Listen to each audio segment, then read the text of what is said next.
Polavaram Janasena MLA Chirri Balaraju కారుపై కొందరు దుండగులు రాళ్లతో దాడి చేశారు. జీలుగుమిల్లి మండలం బర్రింకలపాడు జంక్షన్ వద్ద ఎమ్మెల్యే బాలరాజు కారుపై దాడి జరిగింది. గుర్తు తెలియని వ్యక్తులు కారుపై రాళ్లు విసరడంతో కారు వెనుక అద్దం పగిలిపోయింది.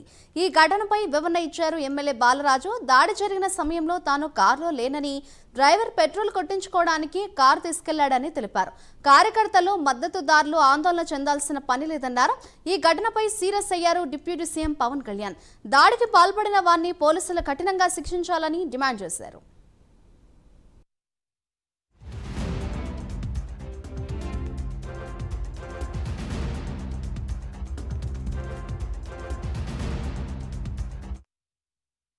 గంట క్రితం బరింకలపాడు అడ్డు రోడ్డు కాడ జరిగినటువంటి నా కారు మీద గుర్తు తెలియని దుండగులు నా వాహనం మీద దాడి చేయడం జరిగింది. ఆ వాహనంలో నేను లేను. అందులో ముగ్గురు ఉండటం జరిగింది. వెనకాల నుంచి వచ్చి ఎవరో రాయితో కొట్టారనేసి అందులో వెళ్ళేటువంటి వాళ్ళు చెప్పారు. నాకు ఎలాంటి అపాయం జరగలేదు. నాయకులు కానీ, కార్యకర్తలు కానీ, ప్రజలు కానీ ఎవరు కూడా భయభ్రాంతులకు గురి కావద్దు. నేను సేఫ్గానే ఉన్నాను. అలాగే ఈ దాడి చేసినటువంటి వారిపై మేము తప్పకుండా చర్యలు తీసుకోవడం జరుగుతుంది.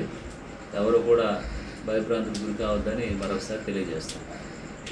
గంట క్రితం బరింకలపాడు అడ్డు రోడ్డు కాడ జరిగినటువంటి నా కారు మీద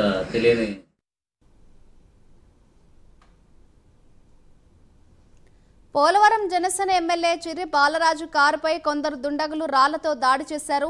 జీలుగుమిల్లి మండలం బర్రింకలపాడు జంక్షన్ వద్ద ఎమ్మెల్యే బాలరాజు కారుపై దాడి జరిగింది. గుర్తు తెలియని వ్యక్తులు కారుపై రాళ్లు విసరడంతో కారు వెనుక అద్దం పగిలిపోయింది. ఈ ఘటనపై వివరణ ఇచ్చారు ఎమ్మెల్యే బాలరాజు. దాడి జరిగిన సమయంలో తాను కారులో లేనని, డ్రైవర్ పెట్రోల్ కొట్టించుకోవడానికి కారు తీసుకెళ్లాడని తెలిపారు. కార్యకర్తలు, మద్దతుదారులు ఆందోళన చెందాల్సిన పని లేదన్నారు. ఈ ఘటనపై సీరియస్ అయ్యారు డిప్యూటీ సీఎం పవన్ కళ్యాణ్. దాడికి పాల్పడిన వారిని పోలీసులు కఠినంగా శిక్షించాలంటూ కూడా ఆయన ఆదేశాలు జారీ చేశారు.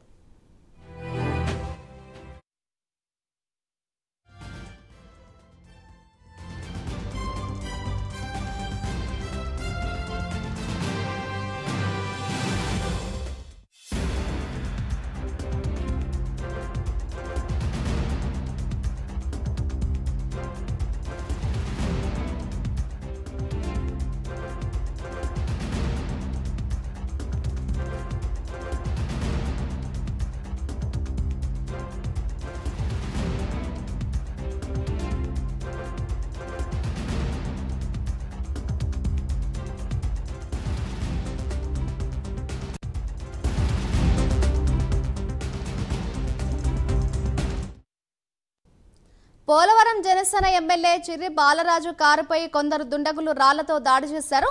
జీలుగుమిల్లి మండలం బర్రింకలపాడు జంక్షన్ వద్ద ఎమ్మెల్యే బాలరాజు కారుపై దాడి జరిగింది. దానికి సంబంధించిన విజువల్స్ ను ప్రస్తుతం మనం స్క్రీన్ మీద అయితే చూస్తున్నాం. గుర్తు తెలియని వ్యక్తులు కారుపై రాళ్లు విసరడంతో కారు వెనక అద్దం పగిలిపోయింది. ఈ ఘటనపై వివరణ ఇచ్చారు ఎమ్మెల్యే బాలరాజు. దాడి జరిగిన సమయంలో తాను కారులో లేనని, డ్రైవర్ పెట్రోల్ కొట్టించుకోవడానికి కారు తీసుకెళ్లాడని తెలిపారు. కార్యకర్తలు, మద్దతుదారులు ఆందోళన చెందాల్సిన పని లేదన్నారు. అయితే ఈ ఘటనపై సీరియస్ అయ్యారు డిప్యూటీ సీఎం పవన్ కళ్యాణ్. దాడికి పాల్పడిన వారిని పోలీసులు కఠినంగా శిక్షించాలంటూ కూడా ఆయన ఆదేశాలు జారీ చేశారు.